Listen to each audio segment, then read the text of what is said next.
Kia ora, welcome to Central News for Monday the 17th of March. I'm Anne-Marie Case-Miller. The hatches were battened down and people were ready to face the worst Cyclone Lucy had to offer over the weekend. However, she came and went without leaving too much damage in her wake throughout the Bay of Plenty and Waikato. Tauranga City Council said there had been some minor stormwater flooding, downed trees and wind damage across the region, but nothing that has caused significant damage. According to the Met Service, 84 millimetres of rain was the highest recorded in the region in Tauranga, and wind gusts peaked at 90 k's per hour just off the coast on Saturday.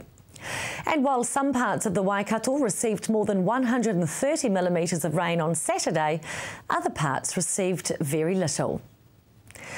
Prime Minister John Key was in Hamilton on Friday to mark the start of construction of Hamilton's newest primary school. Construction work has begun on Endeavour Avenue Primary School in Flagstaff, which is due to open in January 2015. Meanwhile, a new junior high school will open in Hamilton in 2016, and the second stage of the development, a senior high, will be constructed and ready for students in 2017. It will be built on an 11-hectare plot in Rototuna North. Football fans who get in early to purchase venue packs for next year's FIFA Under-20 World Cup will be rewarded with the chance to witness football's future superstars from less than $20 per match. Described as the largest football tournament ever staged in New Zealand, the FIFA Under-20 World Cup will take place over 3 weeks from the 30th of May to the 20th of June 2015, with 24 countries participating. A total of 52 matches will be played in 7 host cities, including Waikato Stadium in Hamilton, and tickets will go on sale to the New Zealand football community on the 28th of April this year. Staying with sport, and the Chiefs produced a dominant 36-20 win over the Stormers in Hamilton on Friday night, remaining the only unbeaten New Zealand side. The win was a fitting way to celebrate Tanaro Latimer's 100th Super Rugby game, and he also scored the final try. The Chiefs now head to Perth, where they meet the Western Force next week before heading to South Africa.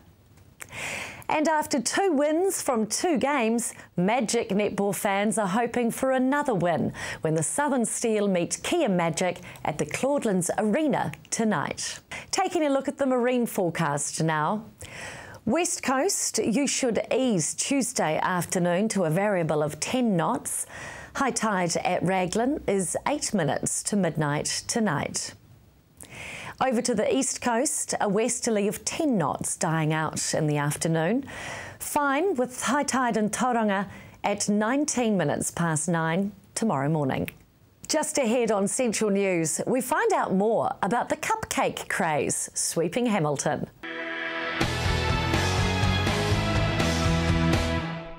Kia ora, welcome back to Central News.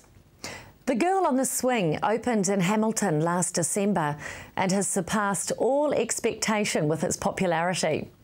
It's not all cupcakes and cakes though, and I recently braved temptation and spoke with owner Ange Jones about the very popular school holiday cupcake classes. This is when the store gets crazy. So basically we have 8 kids come in and we do 2 a day, and we prepare the cupcakes already made for them, and they come in and get to decorate them however they want. We have over 80 lollies and sprinkles for them. The mums can leave them if they're old enough and have some time out, and it's just a really great way to show kids how easy it is, and just to get them familiar with baking and decorating, and that there's no right or wrong way to decorate a cupcake, and the kids leave on a sugar high and the parents are probably wanting to kill me. How easy is it to make the perfect cupcake? It is pretty easy. If it was hard, then I wouldn't be doing it. But we do like to share our knowledge with people who come into the store. I think with cupcakes, the #1 secret is not to overcook them. But definitely with YouTube and things these days, you can jump on the internet and have a look, and there's so many great people out there showing you how easy it is to do. Your retail shop here at the Girl on the Swing is absolutely amazing. You supply all the tins and products for people who want to have a go, don't you? Yes, we do, and I actually get more enjoyment enjoyment out of trying to help someone create that perfect cake, or even if it's not so perfect, it doesn't matter. Just the satisfaction of doing it, and even if you are up till 4 in the morning making your child's birthday cake, when their little faces see it, it's just the best feeling in the world. And I would rather pass that on than doing a cake for somebody and they go, oh, that's great, because that feeling is something that, yeah, you just can't really fathom until you experience it. You're in the business of making people happy, aren't you? We try here. It is hard to make everybody happy, and becoming a businesswoman, that's one thing you get to learn. But I would say that most people who walk out of here are very happy because we're happy. We love what we do, and I know that it shows in the service that we give. Themed cakes used to be reserved for anniversaries or weddings or 21st birthdays, but they seem to be becoming more the norm now, don't they? Yeah, I think really part of that is because we're very time poor, and a lot of us, we spend a lot of time at work, so those people are actually our family. And so when we've got workshops or birthdays, we like to say that we care about them with a cake or a cupcake. And what would the girl on the swing say now? The girl on the swing says now, if I knew how hard it was going to be, I probably wouldn't have done it. But I'm super glad that I have done it and that we're still doing it, and hopefully we continue to do it for a lot longer. And Jones, thank you very much. Thank you so much, I'm very grateful. You can find the Girl on the Swing on Facebook or go see them at Linden Court in Chartwell. Volunteering Waikato ensures community groups get the volunteers they need and that volunteers get the most out of their decision to give their time, energy and passion. Hilary spoke with General Manager of Volunteering Waikato to find out more about this special organisation. Welcome to the program, Heather. Thank you for coming in. My pleasure.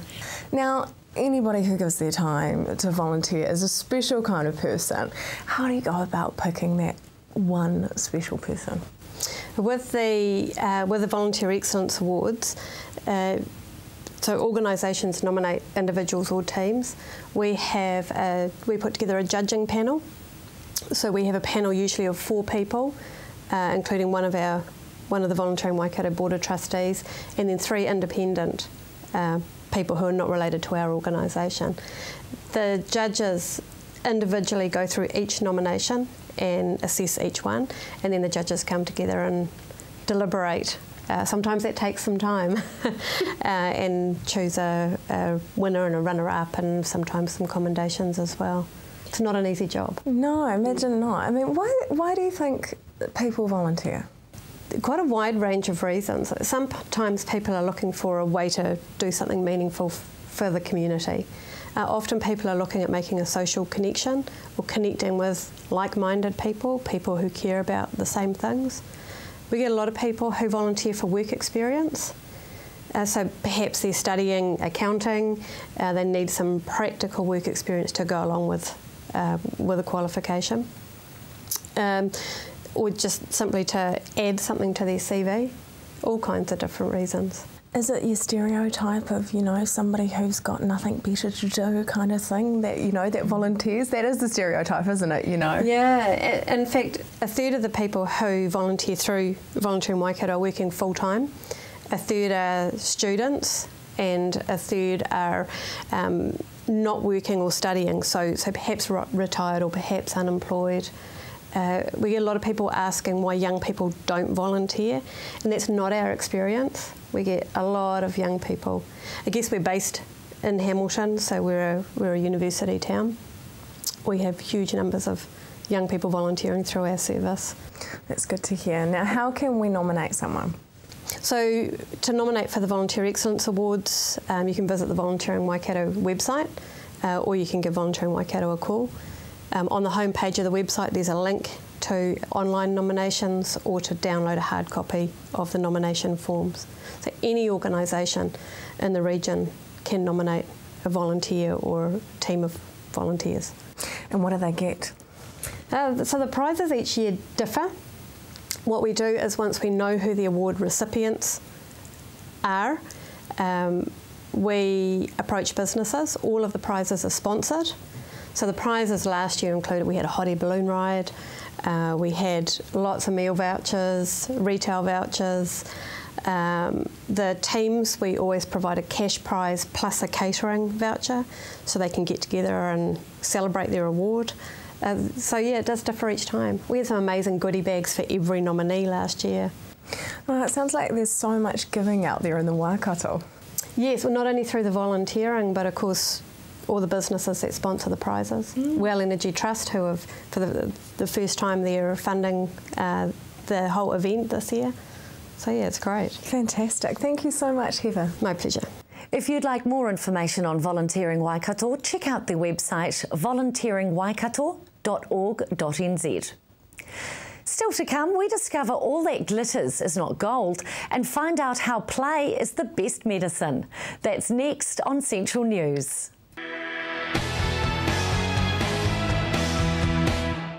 Welcome back to Central News. Hospital play specialists work with staff, patients and families to reduce anxiety and fear of sick children in hospital through specifically designed play programs. I recently spoke with Waikids play specialists Lisa Pearson and Serena Rogers at Waikato Hospital and found that play is a wonderful medicine. I also found that calico dolls have a very special place in helping sick children. We use calico dolls. They're a really tangible and valuable tool that we use to support children's understanding and help them interpret things that might be happening for them. It gives them an amazing sensory experience, as well as we can show a sequence of events that might be happening for them. So we use calicos regularly within our practice, and the children absolutely love them. We have some ladies in the community that make our calico dolls for us and send them in, so we get these amazing big bags and we use them for all ages, and they're fantastic for children to be able to express how they're feeling, their ideas, and for us to maybe pick up on some of those feelings or misconceptions perhaps. So identifying them is a really important tool for us. We decided that it would be really good to showcase to other people within our organisation how valuable these tools are, and to give them an opportunity to build that source of tools for us. So we put it out there to a whole lot of different departments, and we've had a fantastic reply, and I have asked different departments and teams to look at who they are, their role or their specialty, or some key medical interventions, and incorporate those into a doll, so then we can support children with them as well. Yeah, so the response has been fantastic. Serena, when we think of a hospital play specialist, we tend to think of you helping younger children, but that's not the case, is it? Yeah, a really big part of our role is supporting young people in their hospitalisation. We assist them to establish coping strategies around their treatments, and especially for those long-term children with chronic illness, it's helping to sometimes just be a friend and to have some fun and normal social activities, and yeah, just to sort of be there really as a sounding board. We're the safe people because we aren't doing the medical interventions for them, and so it's, yeah, just being a buddy and being a consistent sort of companion there for them. Lisa, is there always a reason behind an activity? Absolutely. We are here to look at the child and their needs, and it might be just to develop a sense of fun and some playful activities, some normal things that they know. It might be supporting them with a particular treatment or a treatment plan, and within that we work with a wide variety of in our multidisciplinary team, and we do a lot of support within those team members to help them achieve some of their goals, working with children. So for example, helping a physio to get a child mobilising that might be quite fearful or anxious around that particular component of them getting well and getting out of hospital. So we support with some fun-based play to support the physio to achieve that. Lisa and Serena, thank you for your time. Tauranga Hospital celebrated its 100-year birthday on the 6th of March. When it first opened in 1914, it was just a little cottage on Cameron Road with a live-in staff of 4, a cow for milk supply and a horse for staff transport. Hilary recently spoke with BOP DHB Chief Executive Officer Phil Camish. Sure. Originally, 1914, we started with a facility of about 250 square metres, size of an average suburban house. There was room for 4 men and 2 women in the wards, but they did have a cow, a horse and a saddle, and an acre of ground to grow their own vegetables. So that really was the start of Tauranga Hospital here on this site in Gate Pa in Tauranga. How many changes and different buildings have there been over those 100 years? Not a lot of change in those early years. By about 1921, they started to think about a new hospital for the site and converted the old hospital into a nurses' home. But then a lot didn't change until we got into the 1950s, 1960s. Then the population started growing, and in 1964 the first multi-storey building was built on this site. So quite recently, in terms of the hospital, about halfway through its history, the hospital started to expand. And then, of course, in the early 2000s, we started the major expansions of the site here in Tauranga with Project Leo, the creation of the hospital that we see today. What's Project Leo? Project Leo was leading edge organisation. Of course, you've got to have an acronym for everything you do. But really it was the total rebuild and redevelopment of Tauranga Hospital. So from that point of view, it meant refurbishing some of existing stock, but predominantly building a brand new hospital on this site, the hospital you see today. What is the area now, and how many people does the hospital have to cater for? Well, Tauranga Hospital caters for all the communities in the Bay of Plenty, even though we have another hospital in Whakatane and another health centre in Opotiki. About 220,000 people, give or take, starting from Waihi Beach in the north right through to the tip of East Cape, and includes Kawerau and Edgecumbe. So quite a major geographic area. And how many beds? We have about 320 beds here in Tauranga, another 110 in Whakatane. So about 450 across the Bay of Plenty, but predominantly here in Tauranga. The hospital now has a clinical school. Yeah, we thought about this about 5 or 6 years ago and decided that what right did we have as an organisation to expect people to want to come and work here if they hadn't done some of their training here? So we decided to set up a clinical school, non-aligned, so we cater for nurses, for doctors, for physiotherapists, and in some levels for administration people as well, so that we're growing our own. So what are some of the interesting clinical studies that they've done? Yeah, they do. We've got a big research facility as well here, working in combination with the clinical school, and we also run an innovation program and a big research program. So we also encourage our young doctors as they come through to actually be part of that innovation culture and hopefully reward them for it by giving them some recognition. After the break, we catch up with the CEO of an international jewellery company who visited our region recently. That's next on Central News.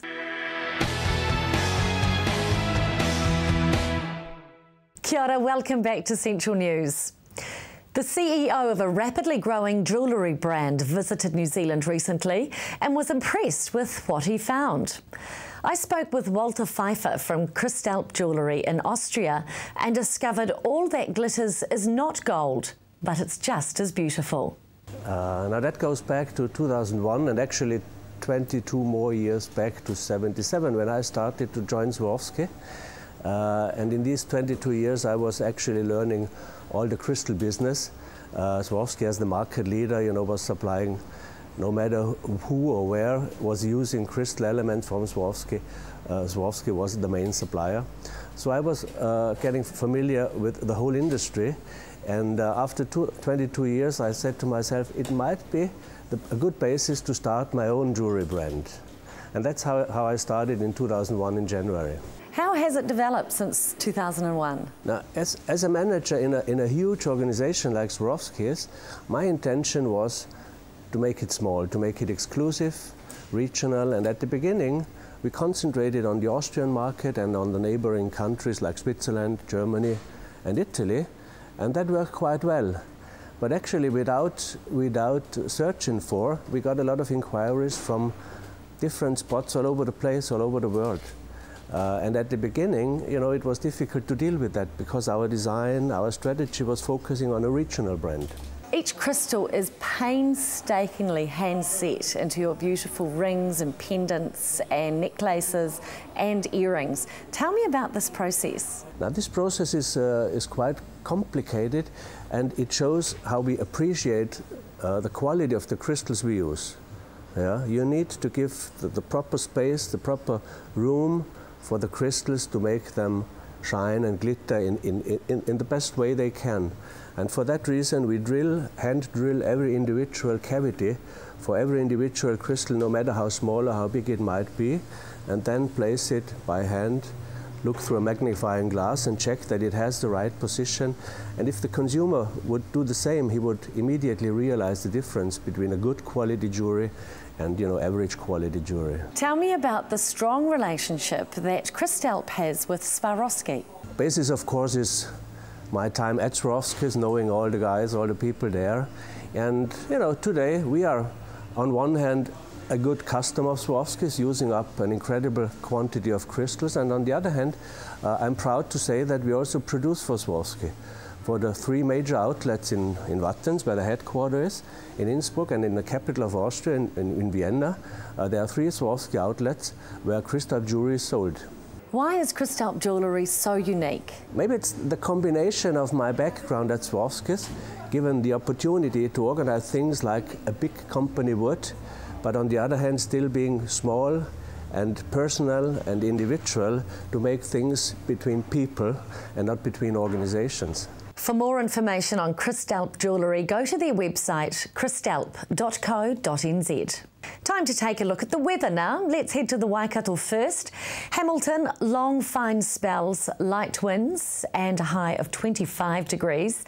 Pāroa, the same expected, with a high of 26 and a low overnight of 13. Matamata, your high is 23 degrees with a low of 14. Te Awamutu, 25 with 11 overnight. And Tokoroa, expect a fine Tuesday, 23 your high. Heading to the Bay of Plenty now, with Tauranga expecting a fine day, light winds and a high of 25 degrees. And Te Puke, 23 degrees. That's Central News for St Patrick's Day. Make sure you like us on Facebook and let us know if there's news or an event in your community that you'd like us to tell everyone else about. Thanks for joining me. I'm Anne-Marie Case-Miller. Ka kite anō.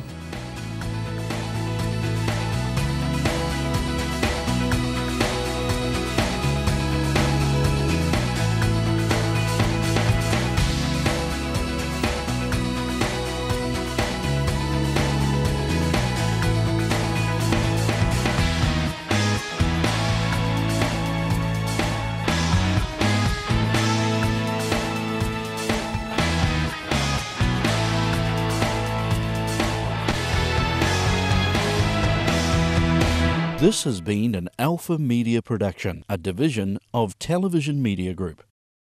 Supporting local content so you can see more of New Zealand on air.